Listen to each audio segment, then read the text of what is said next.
Hello friends, yes study bye Bhanu sir YouTube channel पर आपका स्वागत है। जैसे कि अपनी टीम के द्वारा भी दिल्ली पुलिस का बैच लॉन्च किया गया था, उसमें मैं आशा करता हूं कि आपकी क्लास और आपकी तैयारी बहुत अच्छे से चल रही होंगी। आशीष सर रीजनिंग और प्रवीण सर मैथ और साइंस के अपने सर हैं भानु सर, और पॉलिटी क्लास अपनी चल रही थी। तो जो आपका साथी दिल्ली पुलिस का इच्छुक है, जो तैयारी करना चाह रहा है, तो आप उन तक क्लासों को पहुंचाएं, शेयर करें, क्लास अपने साथियों तक पहुंचाएं। अगर कोई साथी नया है तो टीम से जुड़े। अपनी टीम के द्वारा निःशुल्क बहुत ही अच्छी तैयारी की जा रही है। अपनी पॉलिटी की क्लास चल रही थी, उसमें अपन ने पढ़ा था। आज अपन पढ़ेंगे संघ सरकार भाग 5। आर्टिकल कितने से कितने तक है? भाग 5 52 से 151 तक। संघ सरकार में अपन पढ़ेंगे, सरकार के 3 अंग हैं। सरकार के कितने अंग हैं? 3 अंग हैं। कौन कौन से हैं?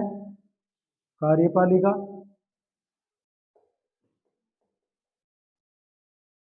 दूसरा है न्यायपालिका,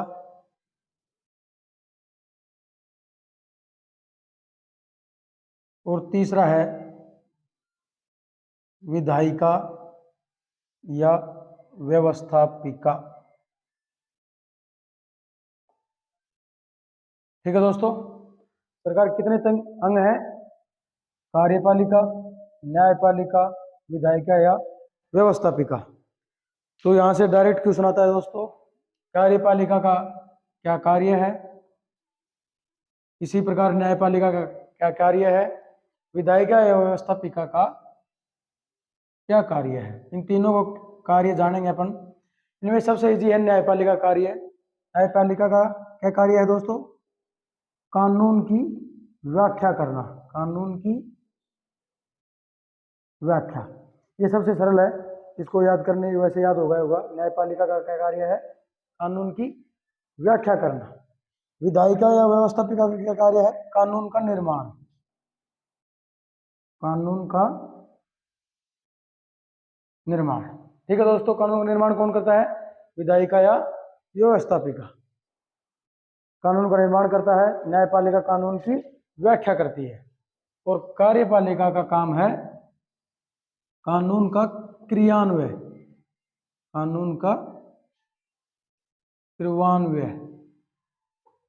ठीक है दोस्तों, कार्यपालिका का काम कानून का क्रियान्वय, न्यायपालिका का काम कानून की व्याख्या, और विधायिका या व्यवस्थापिका का काम है कानून का निर्माण करना।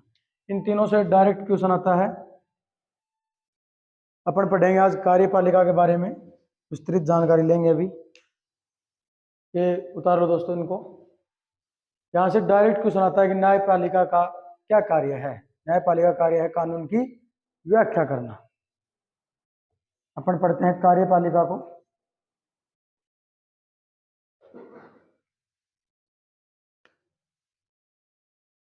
कार्यपालिका, कार्यपालिका कार्य अपन ने जान लिया। कार्य क्या है? कानून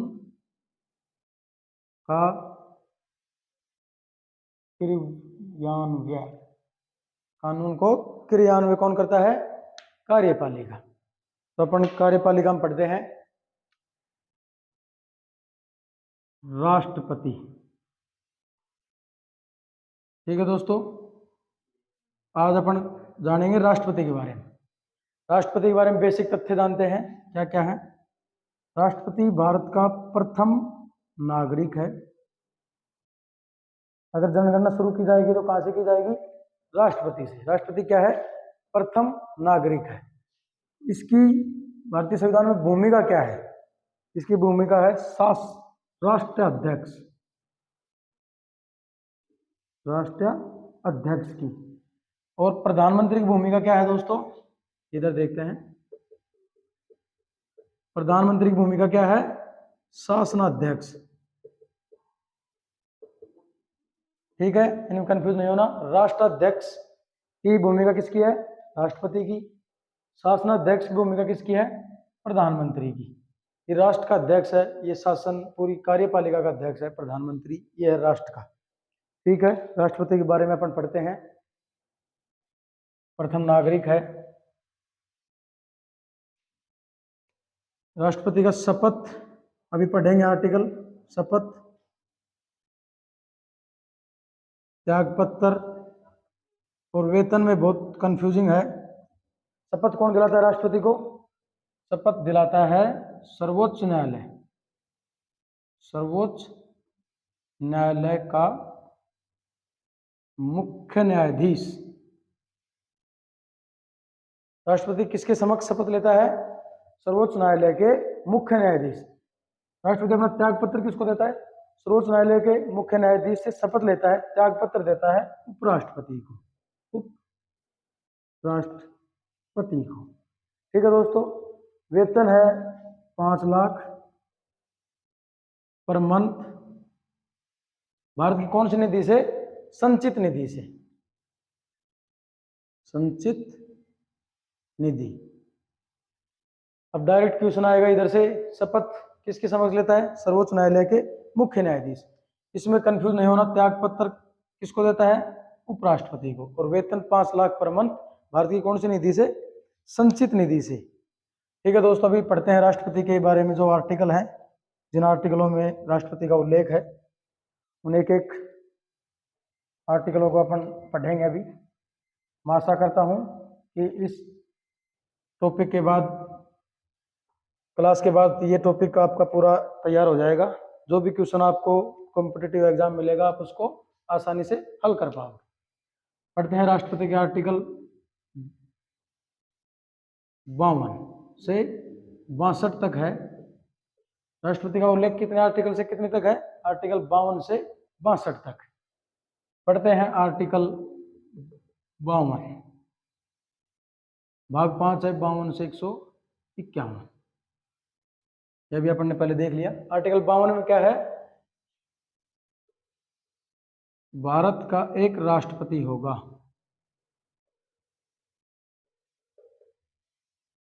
आर्टिकल 52 से राष्ट्रपति शुरू है, तो 52 में क्या होगा? भारत का एक राष्ट्रपति होगा। ये बिल्कुल इजी है। 52 में क्या है? भारत का एक राष्ट्रपति होगा। आर्टिकल 53 53 में क्या है?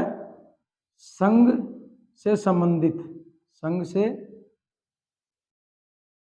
संबंधित शक्तियां राष्ट्रपति में निहित होगी। ठीक है, संघ की शक्तियां किस में निहित होंगी? राष्ट्रपति में। यह बहुत इंपॉर्टेंट आर्टिकल है, इनमें कंफ्यूजिंग रहता है। संघ से संबंधित शक्तियां किस में निहित होंगी? राष्ट्रपति में निहित होंगी। आर्टिकल 53। इसके बाद देखते हैं आर्टिकल 54। यह भी बहुत इंपॉर्टेंट आर्टिकल है। इसमें है राष्ट्रपति का निर्वाचन। ठीक है दोस्तों, आर्टिकल 54 में क्या है? राष्ट्रपति का निर्वाचन। अभी राष्ट्रपति के निर्वाचन को अपन डिटेल से पढ़ते हैं।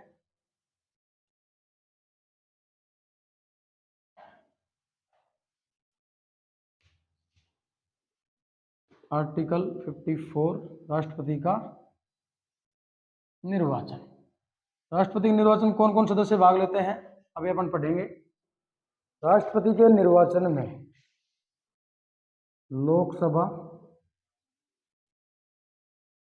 और राज्यसभा। कौन कौन? लोकसभा और राज्यसभा, यानी संसद के सभी निर्वाचित सदस्य, सभी निर्वाचित सदस्य।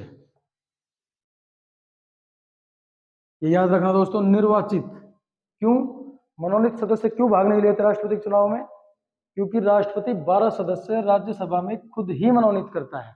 तो खुद ही मनोनीत करेगा तो वो तो राष्ट्रपति को ही वोट करेंगे। इसलिए कौन सदस्य भाग लेते हैं? निर्वाचित सदस्य भाग लेते हैं। लोकसभा और राज्यसभा के सभी निर्वाचित सदस्य। दिल्ली प्लस पांडिचेरी के, दिल्ली प्लस पांडिचेरी कैसे? यहाँ क्या है? ये दोनों क्या है? केंद्र शासित प्रदेश। दिल्ली प्लस पांडिचेरी में क्या है? विधानसभा है। इसलिए सिर्फ राष्ट्रपति के चुनाव में 2 ही केंद्र शासित प्रदेशों को भाग लेते हैं, दिल्ली और पांडिचेरी के भी निर्वाचित सदस्य। और कौन भाग लेता है? और राज्य के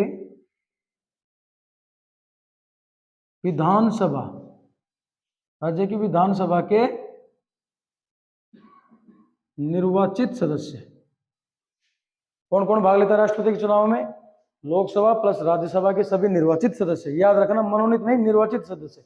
दिल्ली प्लस पांडिचेरी और राज्य के विधानसभा के निर्वाचित सदस्य राष्ट्रपति के चुनाव में भाग लेते हैं। यहाँ एक बहुत ही फैक्ट है जो आपको याद रखना है, बहुत इंपॉर्टेंट है, नोट करके लिखो। राष्ट्रपति के चुनाव में विधानसभा के सदस्य भाग लेते हैं। विधान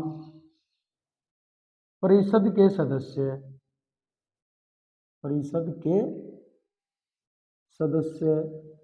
भाग नहीं लेते हैं।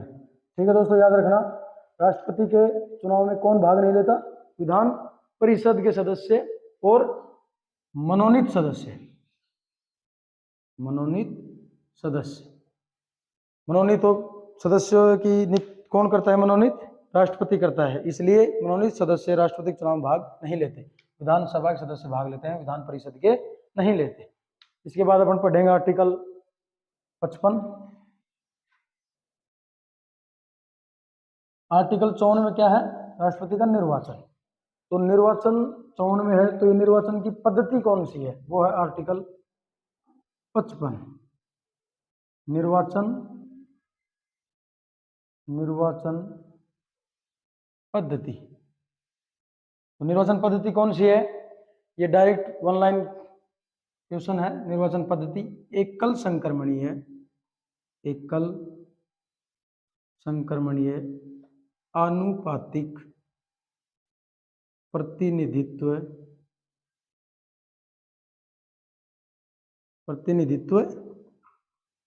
प्रणाली। ठीक है दोस्तों, आर्टिकल 55 में क्या है? निर्वाचन पद्धति। आर्टिकल 54 में क्या है? निर्वाचन। ये निर्वाचन पद्धति आपको याद रखनी है। एकल संक्रमणीय आनुपातिक प्रतिनिधित्व प्रणाली। इसके बाद अपन पढ़ते हैं आर्टिकल 56। इसमें है कार्यकाल 5 वर्ष। ये बहुत इजी है। आर्टिकल 56 में क्या है? कार्यकाल। राष्ट्रपति कार्यकाल कितना है? 5 वर्ष। इसके बाद अपन पढ़ते हैं आर्टिकल 57। जब आर्टिकल 56 में कार्यकाल 5 वर्ष खत्म हो गया, जब कार्यकाल राष्ट्रपति खत्म हो गया, तो 57 में क्या है? राष्ट्रपति पुनः निर्वाचित होने की योग्यता रखता है। तो 56 में कार्यकाल खत्म हो गया, तो 57 कैसे याद करेंगे? जब कार्यकाल खत्म हो गया तो 57 को याद करेंगे, राष्ट्रपति पुनः निर्वाचित होने की योग्यता रखता है। ठीक है दोस्तों, 54 में निर्वाचन, 55 में निर्वाचन पद्धति, एकल संक्रमणीय आनुपातिक प्रतिनिधित्व प्रणाली, 56 में कार्यकाल 5 वर्ष और 57 में राष्ट्रपति पुनः निर्वाचित होने की योग्यता रखता है। वो दोबारा निर्वाचित हो सकता है। इसके बाद अपन पढ़ेंगे आर्टिकल 58 और 59। ये दोनों एक साथ याद करेंगे, आर्टिकल 58 और आर्टिकल 59। ये दोनों में बहुत ही कंफ्यूजिंग रहती है, इनको कंफ्यूज दूर करेंगे। आर्टिकल 59, पहले अपन कहीं भी किसी नौकरी के लिए जाएंगे तो पहले वहां क्या मांगी जाएगी? आपसे योग्यता। पहले क्या मांगी जाएगी? योग्यता। उसके बाद शर्त, उस पद की क्या क्या शर्तें हैं। ठीक है दोस्तों, पहले क्या मांगी जाएगी? योग्यता, फिर शर्त। तो योग्यता क्या क्या है? न्यूनतम आयु 35 वर्ष हो और लोकसभा में निर्वाचित होने की योग्यता रखता हो। जो राष्ट्रपति पद का उम्मीदवार है उसकी न्यूनतम आयु 35 वर्ष होनी चाहिए और लोकसभा में निर्वाचित होने की योग्यता रखता हो पहले से, और लोकसभा का सदस्य होना चाहिए। लोकसभा, राज्यसभा नहीं, लोकसभा में निर्वाचित होने की योग्यता रखता हो। यहां से याद रखना है, लोकसभा में निर्वाचित होने की योग्यता रखता हो। अब आर्टिकल 59 शर्त क्या क्या है? जो राष्ट्रपति पद का उम्मीदवार है वो लाभ के पद पर न हो। और क्या है? संसद यानी लोकसभा प्लस राज्यसभा, संसद या राज्य विधानमंडल का सदस्य न हो। ठीक है दोस्तों, शर्त क्या है? जो उम्मीदवार है राष्ट्रपति पद का वो लाभ के पद पर न हो और संसद या राज्य विधानमंडल का सदस्य न हो। ये क्या है? इसकी शर्त है। योग्यता क्या है? न्यूनतम आयु 35 वर्ष हो और लोकसभा में निर्वाचित होने की योग्यता रखता हो। ये लोकसभा आपको याद रखना है। इसके बाद अपन पढ़ते हैं आर्टिकल 60, जो बहुत इजी है, आसानी से याद हो जाएगा तुरंत।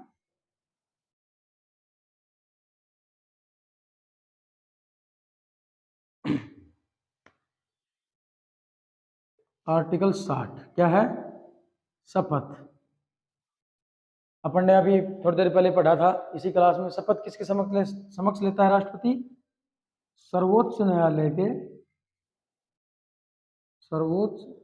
न्यायालय के मुख्य न्यायाधीश।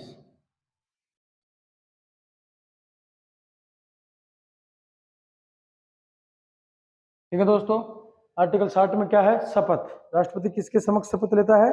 आर्टिकल 60 के तहत सर्वोच्च न्यायालय के मुख्य न्यायाधीश के समक्ष राष्ट्रपति अपनी शपथ लेता है। इसके बाद अपन पढ़ते हैं आर्टिकल 61, जो बहुत ही इंपॉर्टेंट है।